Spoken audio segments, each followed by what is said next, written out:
Isso.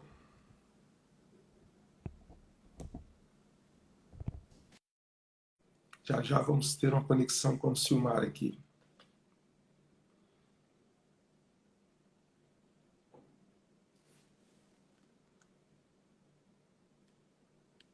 Obrigado por você estar voltando.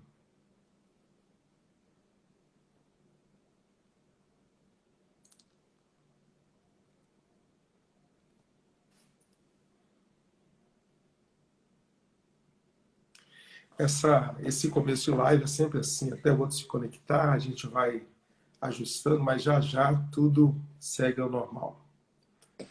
Conectando agora com o Silmar para finalmente nós conversarmos. Olá, Silmar, você está de lado para mim. Se puder colocar o seu celular em pé.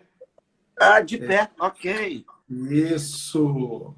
Muito Que boa bom rever noite. você, meu amigo. Oh, que legal. Como é que Que você está? privilégio. Está tudo bem aí nas terras africanas? Africana, tudo bem.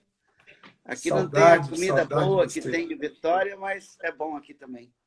Não, mas tem comida boa aí também. Como é que estão os nossos irmãos lá na Namíbia? Também, graças a Deus. A Bem, Namíbia está bem. Graças a Deus, Deus tem literalmente cuidado da Namíbia nessa questão aí. que ótimo. Já recebo aí Ele, o abraço e a saudação de várias pessoas da igreja.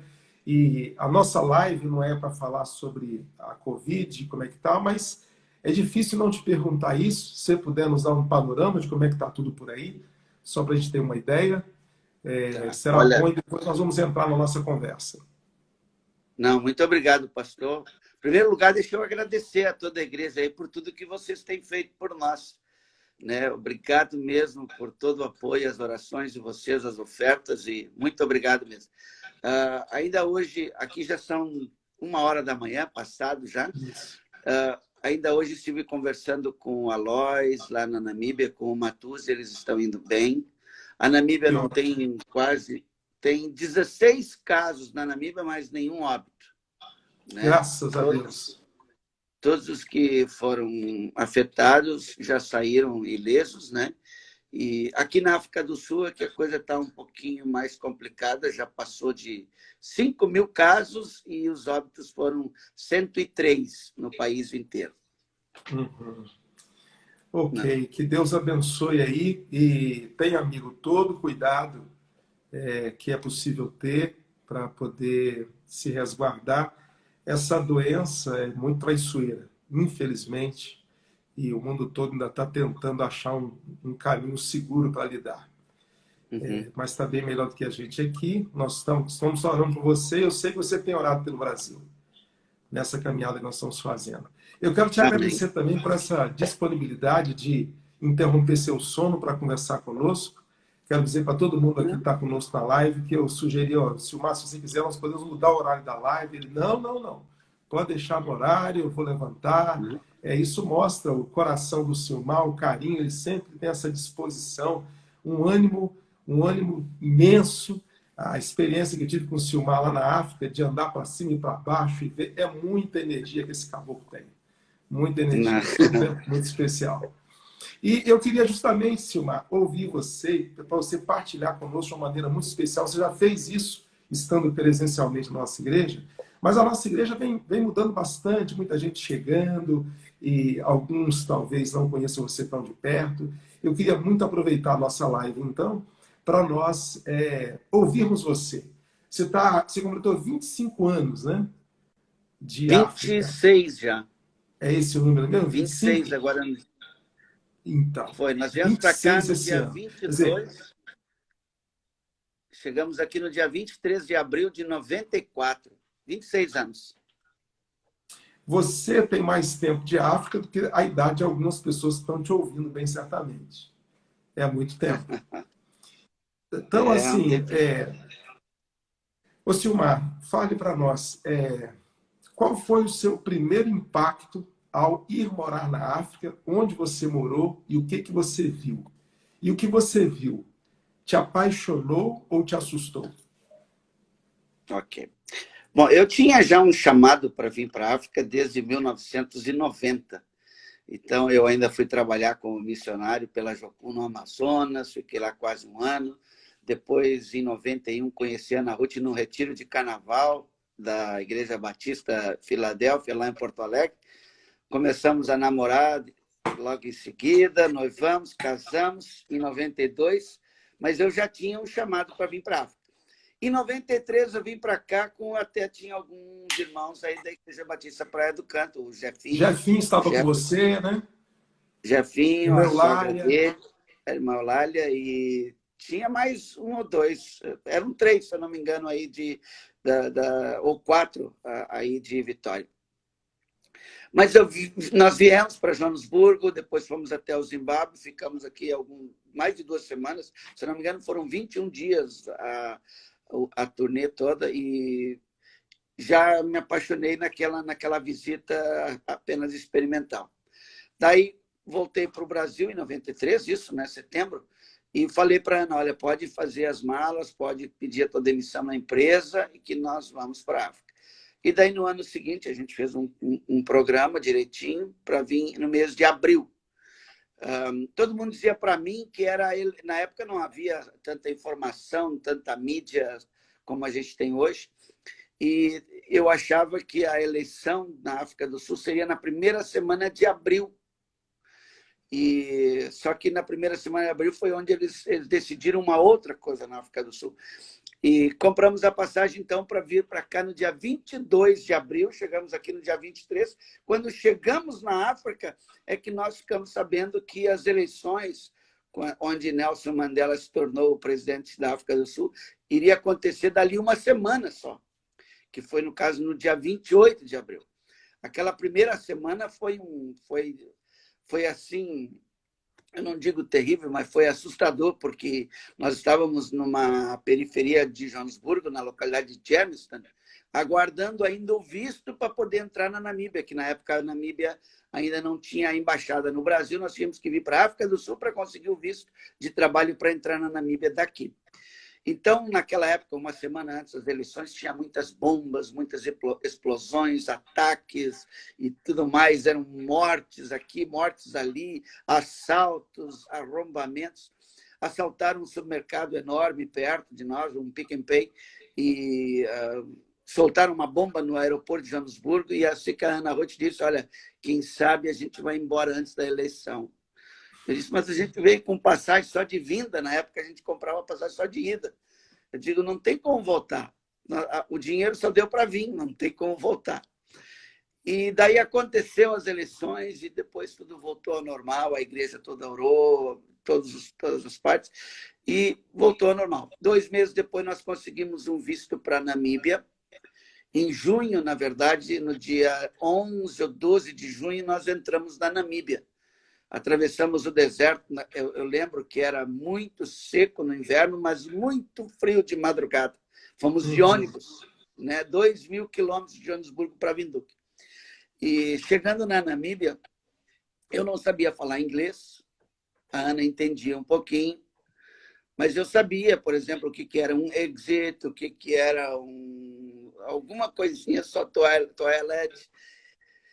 E assim a gente foi se virando. Quando chegamos em Windhoek, na base da Jocum, os desafios que nós encontramos, o que eles gostariam que nós fôssemos trabalhar seria com os refugiados, no campo de refugiados, porque os refugiados eram de expressão portuguesa, porque eles vinham de Angola, muitos vinham do Zaire, né, hoje a República Democrática do Congo, e também tinha muitos refugiados na época de Ruanda e Burundi, porque aquele grande genocídio que aconteceu em Burundi no ano de 94, né? Então, muitos refugiados que vinham, lotavam a Zâmbia, e o que ia superlotando, as Nações Unidas ia transferindo para a Namíbia. Então, nós fomos até o campo de refugiados, chegando lá, foi um impacto realmente muito forte, não tinha água, um poço, que era o da estação da polícia, e que iria abastecer o campo de refugiado inteiro. Eram apenas qual a região da Namíbia? Bem no centro da Namíbia, indo para o centro. norte, na região mais próximo à fronteira da Botsuana, é onde era o campo do Oziri. Ok. A localidade chama-se Oziri. Mais costa leste. Mais costa leste, é. Da Namíbia. E ali nós ficamos, então, trabalhando com eles durante 4 anos. Os meus filhos praticamente se criaram ali, né? Então, os Você amiguinhos morava em deles eram... barraca? Vivíamos em barracas, né? Não tinha casa. Quando você ia evangelizar, não era de porta em porta, era de sacudir a tenda de cada um. Nossa, mãe. E aí seus filhos nasceram praticamente nesse período. A minha esposa, a Bruna, a primeira, né? A Bruna ela nasceu aqui em 95, né? Em Windhoek, na capital. Mas o Derek, eu sempre brinco com as pessoas, ele foi feito na Namíbia, mas a Ana, com 8 meses de gravidez, ganhou uma permissão médica e conseguiu voar e foi ter o Derek em Porto Alegre. Então ele é gaúcho também. Nasceu, né? Trocou algumas fraldas e já voltou para a África também. Tá certo. Então foram 4 anos de trabalho com os refugiados da Namíbia. Quer dizer, vindo. Isso. Você encontrou também refugiados fugindo lá do genocídio, né? Em Ruanda. Isso. Muitos. Foi uma época muito triste, muito difícil. Você encontrou pessoas, crianças sem pais, pais que perderam os filhos, muitos, né? Eu fui criado ao lado de um orfanato no Rio Grande do Sul. Eu sou natural de Taquara, mas me criei em Três Coroas, cidade do meu pai.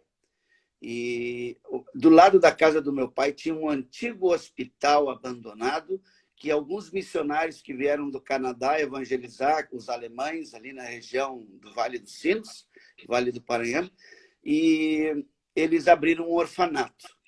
E eu me criei, antes de ir para a escola, até 4, 5 anos, os meus amiguinhos ali eram crianças órfãos ali daquele orfanato de Sander.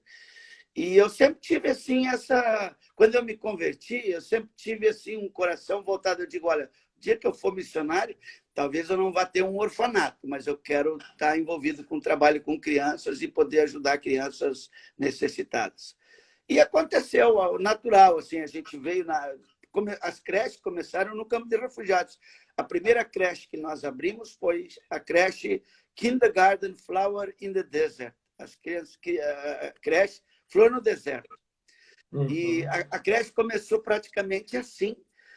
Nós estávamos trabalhando, evangelizando dentro do campo de refugiados com uma equipe de Jocum que foi para lá para fazer um prático. Eu estava liderando essa equipe junto com outro obreiro também. A minha esposa era aluna, então ela tinha que fazer a ITED dela. E nós estávamos ali trabalhando e eles estavam evangelizando, né, numa manhã, indo de tenda em tenda. E na Namíbia, por causa do inverno muito rigoroso, é muito frio, cedo de manhã, então muita gente não consegue dormir à noite. Num horário como esse, eles acordam e vão fazer um fogo e ficam ali gastando tempo na volta do fogo até amanhecer o dia, vir o sol, esquentar a areia do deserto e também as tendas para eles poderem dormir. Então, quando você vai fazer um evangelho, nós tínhamos um schedule lá, nós tínhamos uma programação que a partir de 8h30, depois da devocional, do café da manhã, todo mundo tinha que sair para evangelizar. E teve um grupo que foi evangelizar numa tenda, quer dizer, várias tendas, mas teve uma tenda que aconteceu algo assim que nunca vai me sair da memória isso aí. Eu sempre brinco com os outros que nem Alzheimer vai me roubar isso. Então, tinha uma missionária também, tinha uma moça da Suíça, uma sul-africana, um rapaz da Zâmbia. E eles sacudiram a tenda e saiu da tenda uma senhora forte, assim, muito brava, muito... Por que me acordaram agora, né? E quando ela saiu da tenda, limpando a cara, ela estava com uma cara de sono, que nem eu estou agora, assim, ela limpando os olhos ali um pouquinho, e eles começaram a dizer, olha, nós queremos nos apresentar, assim, assim, queremos dizer para a senhora que nós estamos aqui falando de Jesus, viemos falar de Jesus para a senhora, não sei se a senhora sabe, mas Jesus, ele morreu na cruz do Calvário, ele sofreu por sua causa, isso e aquilo, e a mulher olhou para ele e disse, o quê? Vocês vêm aqui dizer para mim que Jesus sofreu? Vocês não sabem o que é um sofrimento? Quando eu estava na guerra em Angola, a minha irmã mais nova, grávida, quase no fim da gravidez, os bandidos abriram a barriga dela com a katana, deitaram o nenê no chão, pisaram em cima e ela logo depois veio a cair também. O filho tentou revidar-lhe, cortaram o pescoço, e antes de ir embora, prenderam fogo na casa. E agora vocês vêm aqui dizer para mim que Jesus sofreu? Vocês não sabem o que é sofrimento. E a minha pergunta sempre foi sobre esse caso aí. O que dizer numa hora como essa? O que falar? Como agir? Quais palavras você vai usar num momento como esse, numa situação como essa?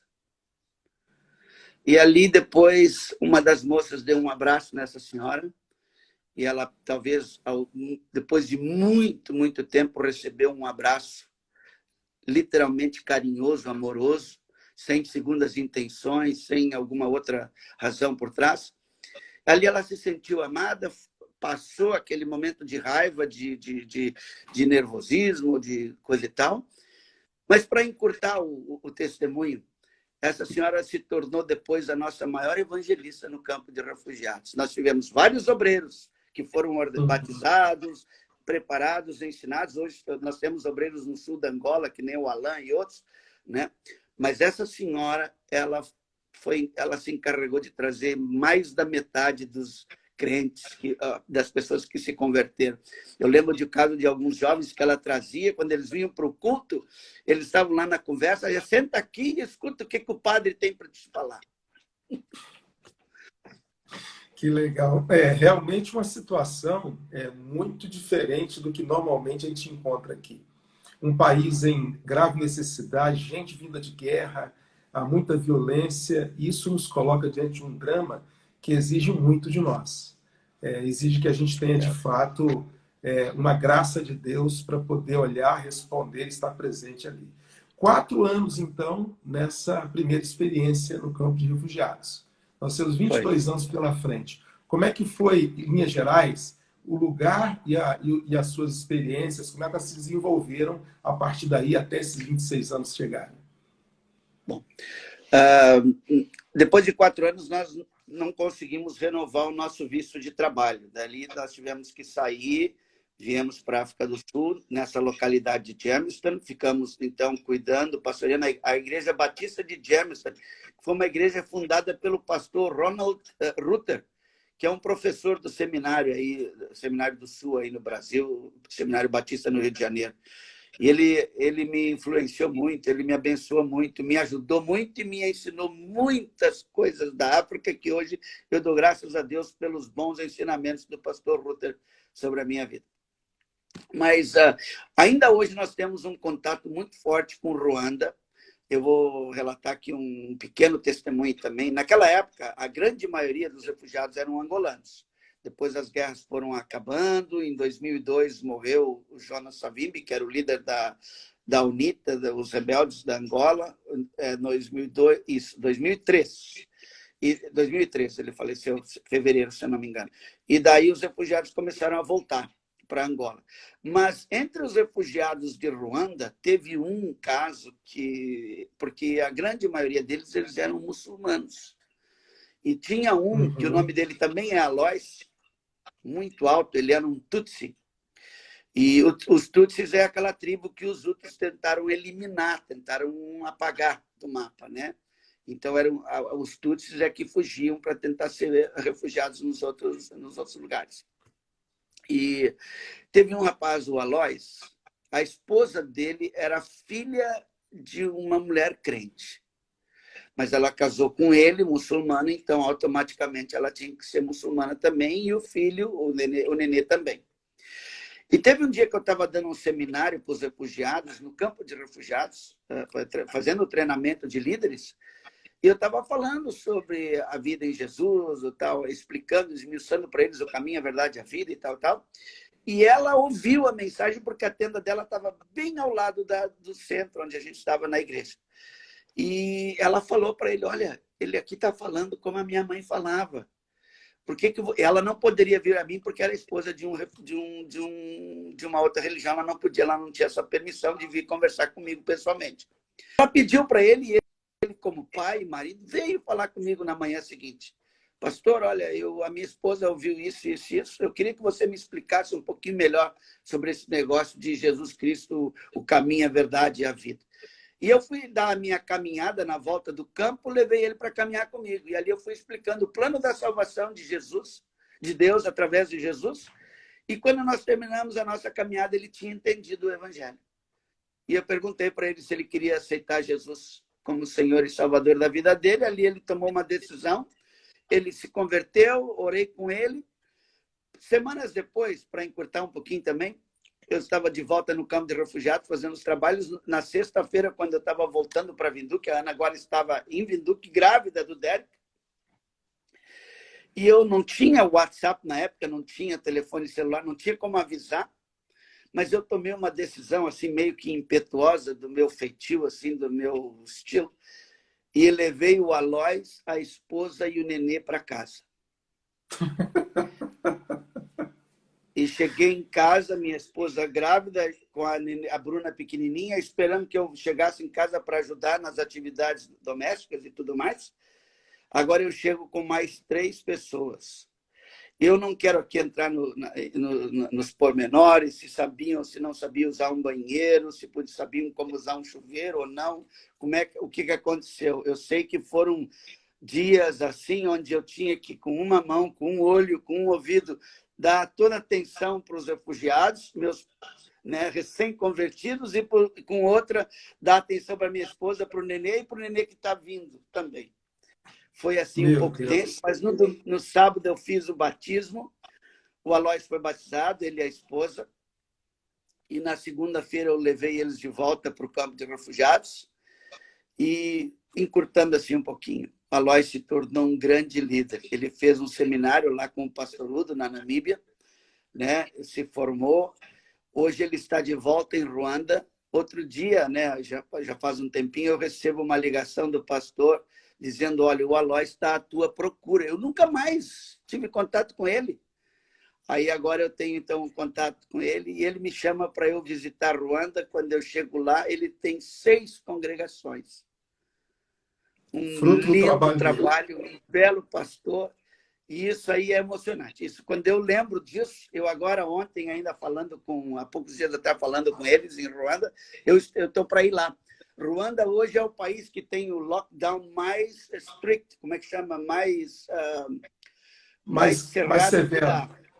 Mais severo aqui da África. Tá como na época da guerra, onde para eles saírem do portão para a rua, se não tiver uma permissão, eles não saem. A Ruanda está sob o regime democrático ou monárquico lá?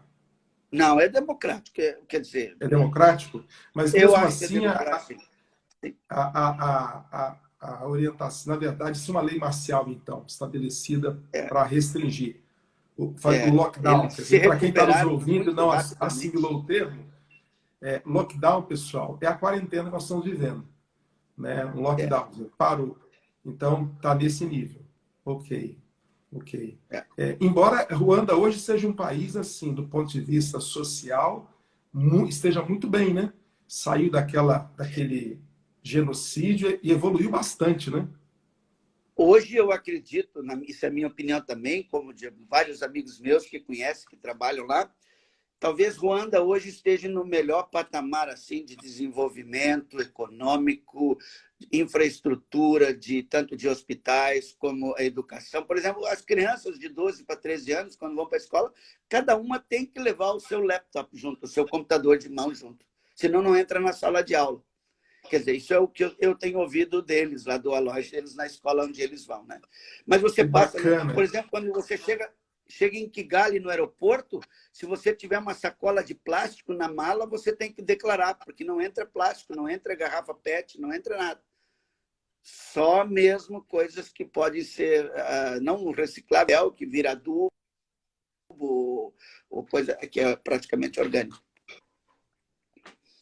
Que bacana isso. Como é bom olhar para trás e relembrar isso, que a gente toma parte num movimento que Deus faz, né? E Deus vai nos incluindo, vai nos usando. Parabéns por tudo isso. Nada disso aconteceria sem uma decisão muito séria, muito difícil, com toda certeza, de encarar uma outra vida, num outro país, de outra forma. Às vezes chamado não é para todo mundo, mas quando Deus chama e a gente responde naquilo que Ele quer fazer conosco, coisas magníficas acontecem. É Bem, verdade. eu sei que você, com toda certeza, você viu muitas coisas, vivenciou muitas coisas. O breve, muito pequenininho espaço de tempo que eu tive a oportunidade de andar com você aí, eu vi, por exemplo, você rodou, nós rodamos quase que o país todo, né?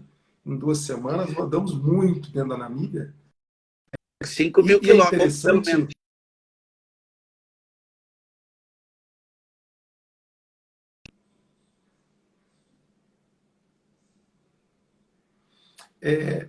Interessante que nós visitamos localidades com uma infraestrutura, um conforto incrível, que a gente espera às vezes não encontrar, e porém outras localidades que basicamente as pessoas estão vivendo como que viviam há 200 anos atrás.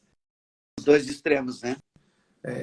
Das muitas coisas, Silmar, que você viu, experimentou, a África de 26 anos atrás e a África de hoje, o que você diria que mais mudou? Que transformações os seus olhos viram nesse continente, ou especificamente na Namíbia, se você quiser tratar da Namíbia?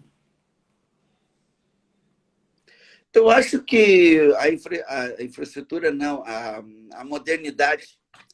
Hoje, na época, por exemplo, ninguém tinha, nem o governador tinha um celular quando eu cheguei aqui. Se ele quisesse fazer uma ligação, ele tinha que ir para o escritório dele ou para casa e fazer a ligação da casa com aquele telefone que trem, trem, trem. Hoje você vai, por exemplo, lá na tribo dos Imbas, que, na minha opinião, é o lugar mais rústico do continente africano, né? Vai lá nos Quangales e todo mundo tem um celular na mão. Você vai lá no interior do Malawi, onde ainda tem lepra. Hoje, na localidade de Cassinde, ainda há casos de lepra. São raros, mas tem. Quase fronteira com Moçambique. Mas, mesmo leproso, eles têm um celular. E podem se comunicar com o mundo.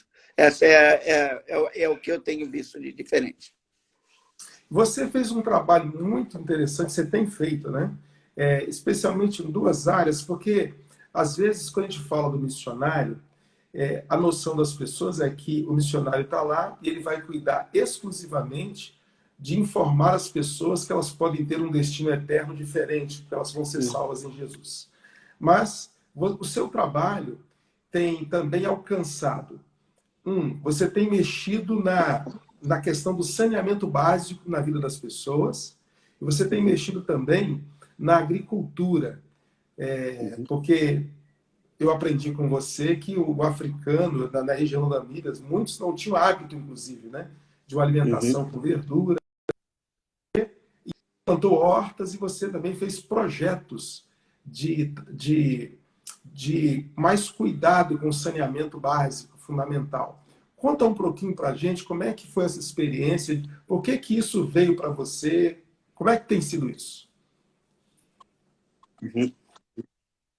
Bom, eu já contei para o pessoal da igreja também, os irmãos da igreja, em várias vezes que eu veio, mas eu fui criado na roça. Eu me criei ali na cidade de Três Coroas, os meus pais trabalhando numa fábrica de calçados, mas o meu pai, porque eu nasci no ano de 64, depois, os primeiros 10 anos do tempo militar, foi muito difícil, foi uma vida muito dura para muitas pessoas. E o meu pai, então, para ter uma comida melhor na mesa, ele tinha que trabalhar na fábrica de sapato, com a minha mãe também, de segunda a sexta, mas sábado, domingos e feriados, o meu pai trabalhava na horta, na roça, nas terras da minha avó. E eu tinha que ir junto, mesmo criancinha. Quando meu pai, depois na época de férias, de dezembro até março, a gente ficava com os meus avós, eu, os meus primos, minha irmã mais velha, e a gente tinha que ir para a roça com eles. Então eu via minha avó trabalhando, plantando repolho, espinafre, beterrabas, e tanto pepinos e tantas outras coisas. Quando eu vim para a África, eu nunca pensei, eu imaginei que eu iria trabalhar com isso. Isso foi passando, acontecendo. Mas teve um momento, durante a Copa do Mundo da Alemanha, em 2006, quando veio um grupo para cá, da Vila Mariana, em São Paulo, e inclusive o Gerson Ortega. Ali, o Gerson era um dos membros daquele grupo Vencedores por Cristo, anos atrás. E o Gerson, já pastor também, e nós estávamos viajando lá do Rundo para o Oxacate, lá no norte da Namíbia. E passando naquela dificuldade, vendo aquilo tudo muito seco, nenhuma árvore frutífera, nenhuma horta, nada, nada, e o povo lá andando ali solitário na beira da estrada. E ele tinha visto também algumas comunidades que a gente tinha visitado que eles não tinham comida para servir para nós, como serviram para vocês na visita de vocês lá no Rundo. E daí o pastor Gerson, eu estava dirigindo e ele olhando para mim. Será que alguém não poderia vir com um projeto, com uma visão para melhorar a alimentação básica desse povo, para eles terem uma qualidade melhor na mesa? Estou falando, eu senti o Espírito Santo falar no meu ouvido, é contigo mesmo. E eu olhei para ele, como é que é, pastor? E é contigo. E eu, olha, eu vou começar a fazer isso. E depois eles foram embora, deixei eles no aeroporto, e eu, inquieto, começamos lá no Matuze, lá no Okunjata, a primeira horta. Deu certo, eu lembro de uma senhora que eu levei as sementes para ela, para nós fazermos as mudinhas, ensinei ela como transplantar e tudo mais, e ela colheu, eu tenho fotos até, ela colheu repolhos com mais de 5 quilos no deserto. Ali só dava para ver o verde das folhas do repolho e a areia do deserto. Não nascia isso, porque não tinha semente de inso lá, de capim. Então só dava mesmo, só crescia o que se plantava, regando. E deu certo. E dali nós passamos, então, lá para o Andangua, lá no seminário, fomos depois também para o Rundo. E quando nós começamos aqui na África do Sul, eu lembro aqui em Porto Elizabeth, a primeira creche, tinha um container, era uma comunidade que estava assim, se acampando num campo de rugby aqui e tomaram todo o território a propriedade do clube de rugby. Hoje é uma favela enorme. Então, tinha um container, tinha uma professora lá, e essa senhora, ela tinha uma enfermidade, ela veio a falecer depois, e o irmão Rei Vaz aqui assumiu aquele trabalho, e eu e a Ana começamos a ajudá-lo. Como eram com crianças, a grande maioria das crianças são órfãos também, muitas dessas crianças são frutos de relacionamento que a gente chama de incesto, e fomos trabalhando, e a gente via que a gente estava tendo muita necessidade para providenciar as sopas. A gente tinha que ir nas mercearias, nos mercados, e pedir aquela verdura, aquele legume que já não podia mais ser comercializado, para poder fazer uma sopa mais barata. Daí colocamos uma estufa, começamos a produzir e começou a dar certo, e a estufa ficou pequena, não produzia o suficiente. Aí conseguimos um terreno e depois o governo foi, como viu que a horta estava indo bem, foi expandindo o nosso terreno. Hoje nós temos 1 hectare que foi dado para o projeto. Nós temos agora a diretora do projeto aqui, que é uma senhora daqui. Nós ganhamos um acordo que foi feito para usar a terra durante 99 anos, sem nenhum custo. Que legal, que bacana. Né? Então, hoje eu tenho também uma autorização do próprio Ministério da Agricultura aqui da região, onde eu posso sair no lockdown. A Ana Ruth não pode, o Derek, mas eu posso sair para poder providenciar comida. Só para encerrar essa questãozinha. Hoje, aqui nas creches, nós temos uma média aí de umas 300 crianças nas creches que não podem vir para a escola por quarentena. Então, nós estamos providenciando as sopas, o alimento e levando nas casas. E daí, 3 vezes por semana, segundas, quartas e sextas, o povo da favela inteira vem até os containers para poder levar uma porção. A própria polícia deu uma autorização para nós, para usarmos a cozinha da creche, para fazer esse sopão. Agora, segunda-feira, nós vamos ter uma sopa aproximadamente para umas 500 pessoas que vão vir. Que legal, Silmar. Que bacana. Parabéns. E a questão do saneamento básico? Dos banheiros e tudo mais? Isso. Ok. Numa comunidade carente, que a gente chamava aí no Brasil de favela, é difícil você ter os banheiros e tudo mais dentro de cada casa. Então, nós tivemos aqui um amigo, ele trabalhava, ele tinha uma rede, tipo um McDonald's, a Bibs aí no Brasil. Hoje ele já mudou para Pretória. Mas ele, na época, foi ele que deu essa ideia para nós, de nós colocarmos os banheiros, né?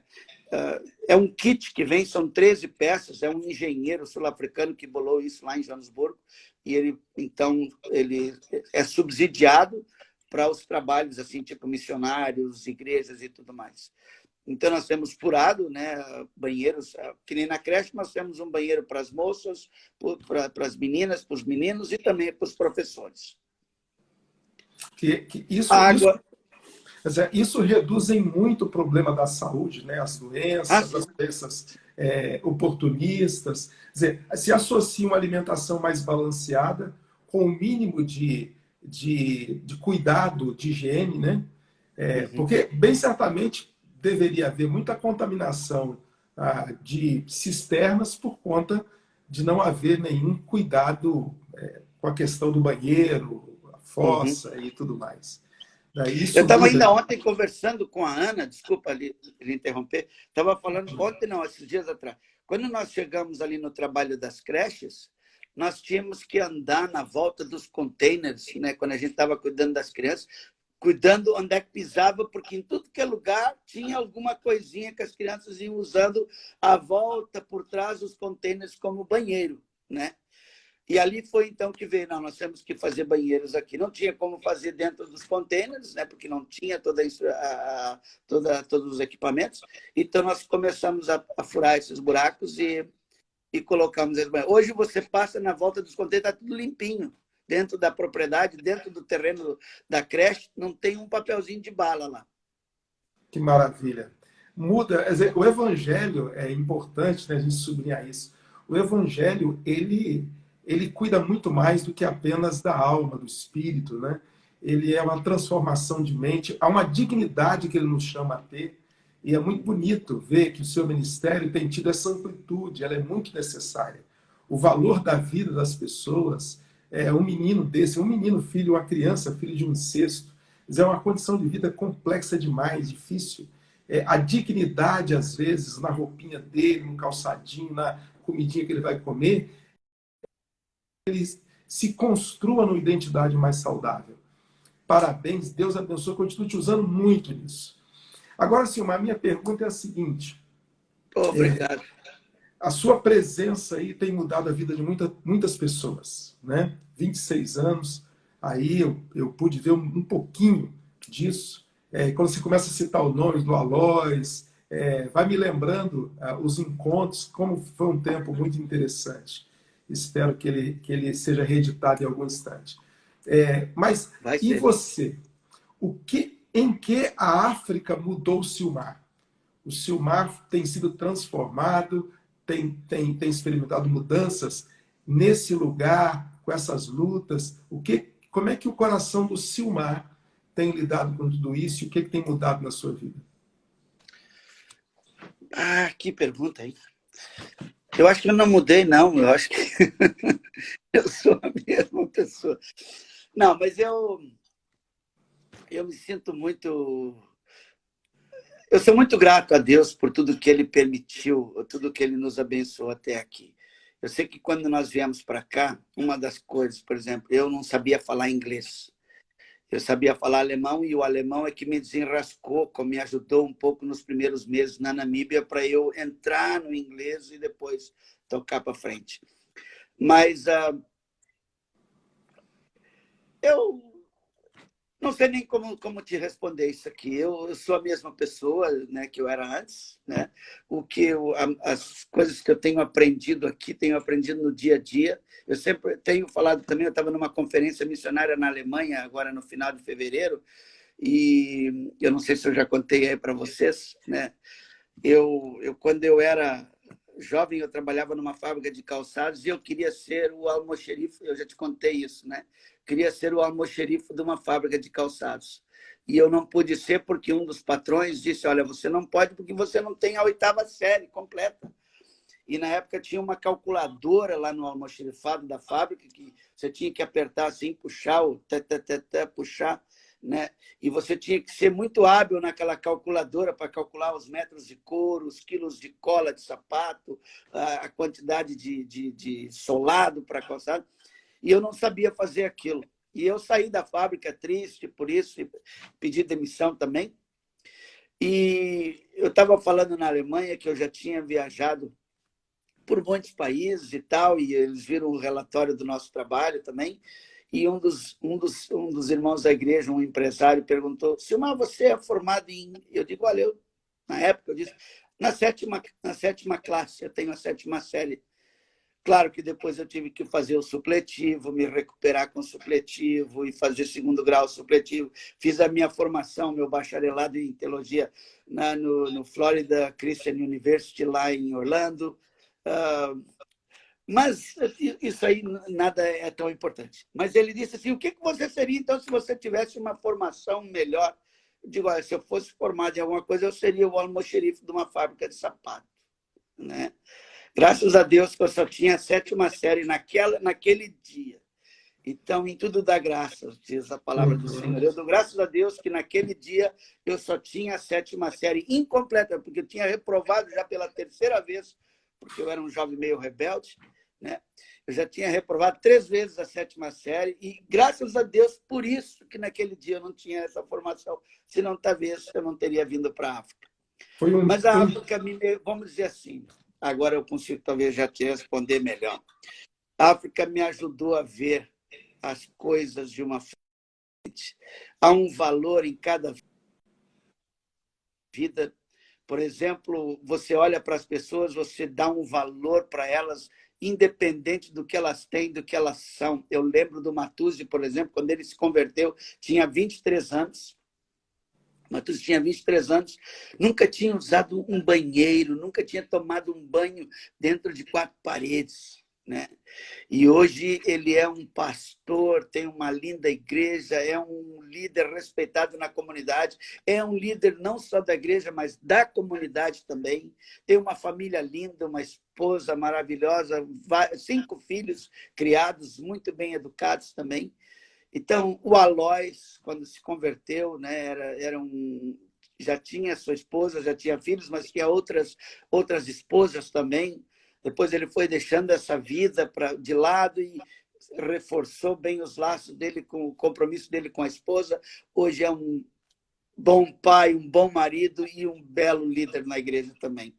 Então, crianças que eram, vamos dizer, órfãos na creche, que se criaram na creche, que ganharam um pratinho de sopa e um cobertor para não morrer de frio no inverno e para não morrer de fome, e hoje são grandes empresários na Namíbia. Eu contei também outro dia um testemunho que eu estava andando no centro de Windhoek e no outro lado da rua alguém gritando: pastor, pastor, pastor, pastor, pastor, pastor. Eu pensei, alguém está me chamando aí? Quando eu olhei para o lado, alguém estava abanando e me chamando, e ele veio, atravessou a rua. Pastor, você lembra de mim? Eu disse, estou querendo, mas não estou conseguindo. Eu fui criança pequena na creche, Kindergarten Flower in the Desert, no campo de refugiados do Osiris. E eu digo, é mesmo? E o que você faz hoje? Hoje eu tenho uma empresa de táxi. De táxi? Mas não é táxi de 4 rodas, não, é táxi aéreo. Então, ele tem várias avionetazinhas, ele tem aqueles aviões pequenos e ele transporta empresários, gente do exército, militares, para dentro da Angola, vai para várias regiões da Angola. E eu nunca mais tinha visto aquele menino. Se ele não se apresentasse para mim, eu não iria reconhecê-lo. E hoje está aí a prova de que, se você der valor para uma criancinha hoje, amanhã... Hoje em dia, o laptop que a minha filha usa para fazer a faculdade, quem deu de presente foi esse ex-refugiado. Olha que coisa linda, né? Parabéns, glória a Deus por isso. Silmar, as pessoas têm orado por você, nós como igreja oramos por você, mas o que você nos diria assim, olha, ao orarem por mim, orarem pela África, as nossas necessidades são estas. Quais seriam elas? Bom, hoje as maiores... Primeiro é para que essa pandemia, essa questão do vírus aí se normalize, que o mundo volte ao normal, né? Não só a Namíbia, não só a África do Sul, como o Brasil, para que a gente possa se colocar de pé e tocar o trabalho para frente. porque nós não podemos ficar só dando sopa, sopa, sopa, sopa, e nós precisamos formar líderes, a igreja precisa crescer, fazer discípulos, evangelizar, e até Jesus voltar. Então, orar por isso, orar pela segurança. Hoje está uma insegurança muito grande, principalmente aqui na África do Sul, por causa do pouco efetivo da polícia, que está nas ruas, né, fazendo os bloqueios, pedindo identificação das pessoas, quem tem permissão para andar na rua, quem não tem. E, com isso, o policiamento nos bairros ficou quase a zero. Tentaram me roubar a caminhoneta a semana passada, né? 4 jovens armados, né? Porque a fome pega, as dificuldades vêm, eles precisam fazer alguma coisa. Não estou aí dando desculpa para os assaltos, não é isso. Mas a situação está difícil. Então, muitos assaltos lá eles não podem sair das favelas, então eles ficam roubando. Uma das senhoras da creche, entraram na casa dela, roubaram uma caneca que ela tinha esmaltada, que ela ganhou de presente, não sei de que ela gostava muito. É a única coisa de valor que encontraram na casa dela e que deu assim interesse deles, a caneca esmaltada, né? Então, alguém pode perder a vida por causa de uma coisa. Então, a questão da segurança, também poucas igrejas têm essa visão assim inteligente, diligente, como a Igreja Batista Praia do Canto e outras, de manter o sustento dos missionários, porque hoje a primeira coisa que corta é o sustento dos missionários. Nós tivemos um grupo que ficou apertado, ficou muito difícil, eu entendo eles, é lógico, não tem como ajudar, não tem como. E nós fomos os missionários que foram cortados porque algumas pessoas achavam que nós estávamos vendendo. Eu estava publicando muita foto da horta, né? Os repolhos bonitos, as beterrabas bonitas e tal. Eles disseram, não, o Silmar então está bem, está vendendo verdura lá, ele consegue se manter. Mas nós não temos a permissão para fazer a venda de 1 quilo, porque daí eu perco o meu visto de trabalho, é proibido. No meu visto está lá, voluntary working, eu só posso fazer trabalho voluntário somente. Então, eu não tenho a permissão de fazer comércio, de vender para me virar. Então, orar para que as igrejas possam se fortalecer na área econômica, né, na área financeira, para manter o sustento, não só dos pastores locais, dos obreiros locais, mas também dos missionários. Vários missionários tiveram que voltar por causa disso. Teve missionários que eu conheço que pegaram o último voo de regresso para o Brasil, né, porque ficaram com medo que talvez a pandemia viesse para uma calamidade total, conseguiram voltar. Hoje não tenho como voltar para o Brasil. Hoje eu não tenho, né? A vida dos meus filhos está aqui e tal, né? Então, teria que dar uma viravolta muito grande. Então, orar pelo nosso futuro também. Nós temos visto por mais 2 anos, ou seja, até o final de 2021, nós temos o visto de trabalho. Está muito difícil renovar os vistos aqui, por causa da questão religiosa, porque existe um movimento, né, muito forte contra isso, porque acham que os missionários não estão trazendo nada não estão agregando valor, né? Verdade, verdade. Não é o seu caso, mas imagina as pressões. E, amigo, olha, conte com a nossa igreja. Na nossa previsão de ações de contingência, o envio do nosso compromisso missionário seria a última coisa a ser mexida. Então, antes de chegar a isso, nós mexeríamos em tudo mais, sem exceção, e a gente fica feliz de alguma forma, estar presente com você aí, naquilo que a gente tem podido servir você. E conte com a nossa oração. É sempre muito bom ouvir e ser animado com aquilo que Deus tem feito aí. Deus guarde você e Ana Ruth, guarde e proteja seus filhos, o Derek, nas idas e vindas dele, que Deus o guarde, que vocês, no que precisarem, gritem que a gente está aqui para escutar. E nós vamos estar... Orem pela formação do Derek. Ele tem uma prova que ele precisa prestar ainda para conseguir. Ele já tem o brevet, mas para ir para o comercial e tudo mais, ele precisa passar por essa prova. A prova agora já foi cancelada por causa da questão da quarentena também. A Bruna terminou a faculdade de medicina, está prontinha, só precisa agora passar, porque lá é um master, precisa ser. Eles têm que passar pela celebração ou pela formatura, receber o canudo oficial para continuar o trabalho. E eles, que era para acontecer agora na primeira semana de abril, tiveram que cancelar. E agora talvez vai ser no mês de junho, para que ela possa já ingressar no hospital e trabalhar. Diga a Bruna que assim que isso acontecer, nos mande uma foto para nós celebrarmos com ela. Transmita um abraço carinhoso para ela. E que nós estamos como igreja torcendo por ela. O Derek também. Para você que não conhece muito a família do Silmar, a Bruna, como ele declarou, está formando em medicina, né? É uma médica. A escolha dela está na Namíbia, vive na Namíbia.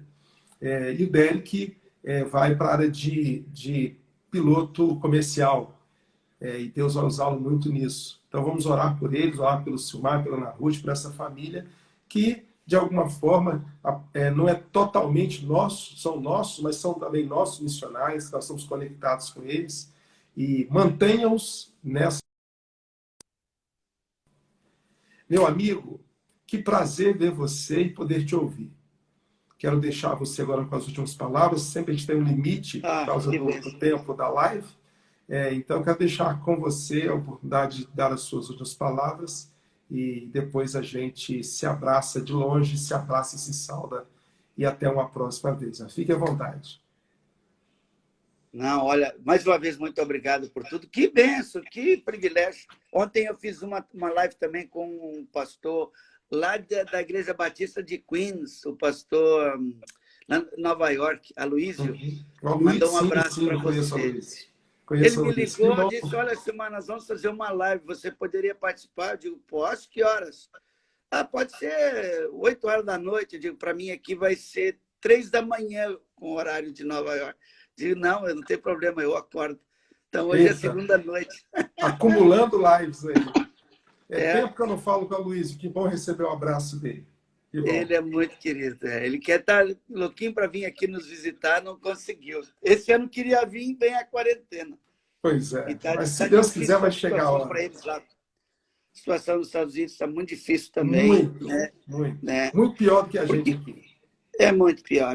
Na Alemanha, o pessoal fala também, porque para eles a quarentena é muito mais dura, apesar de eles terem toda a facilidade, né? Mas é muito mais duro, porque eles não têm essa ginga de poder fazer o que o brasileiro faz, o que nós podemos fazer aqui. Mas olha, pastor, muito obrigado por tudo. Transmita também a toda a Igreja Batista Praia do Canto o nosso abraço, o nosso agradecimento por tudo que vocês têm feito por nós. E queria orar com vocês. Por favor, por favor. Senhor Deus e Pai, em nome de Jesus, abençoa, Pai, o pastor Uziel, abençoa toda a diretoria, toda a liderança da Igreja Batista Praia do Canto e a igreja de forma geral, Pai, num todo. Abençoa cada departamento daquela igreja. Que as famílias ali representadas que congregam na igreja ali sejam abençoadas por Ti, protegidas pelo Senhor. E nesse momento dessa pandemia, desse vírus, Pai, que cada um dos membros da igreja, Pai, possam perceber, ó Deus, que a mão do Senhor poderosamente está sobre eles, guardando, cuidando nos mínimos detalhes. Muito obrigado. Retribua, Pai, multiplicadamente na vida de cada um dos membros da igreja, tudo aquilo que eles têm feito pelos missionários, em nome de Jesus. Amém. Amém. Obrigado, meu amigo. Um abraço carinhoso para Ana Ruth. Deus abençoe vocês. E assim obrigado. Que passar, ou nós indo aí, ou você vindo aqui, nós vamos poder celebrar juntos. Amém. Amém. Obrigado. Fica com o nosso carinhoso abraço. Um agradecimento a todos que estiveram conosco. O Marcelo, lá de Valadares, ele entrou na nossa live. Ele está aí, se quiser mandar um abraço para ele, ele está na nossa live aí. Obrigado. Ô, Marcelo, um abraço e que Deus abençoe todos os valadarenses, é isso? É isso aí. Eu conheci o governador Valadares quando eu estava fazendo a Jocum em Contagem. Eita. Lá perto de... Teve Só esse passei privilégio. por Valadares. Quem não conheceu, precisa conhecer. Um grande abraço, meu amigo. Deus abençoe você. Obrigado. Deus abençoe vocês também. Bom final de semana. Espero que você consiga dormir, voltar a dormir. Um bom sono. Eu dou. Obrigado, querido. Um Obrigado abraço. mesmo. Beijo no coração de todos aí.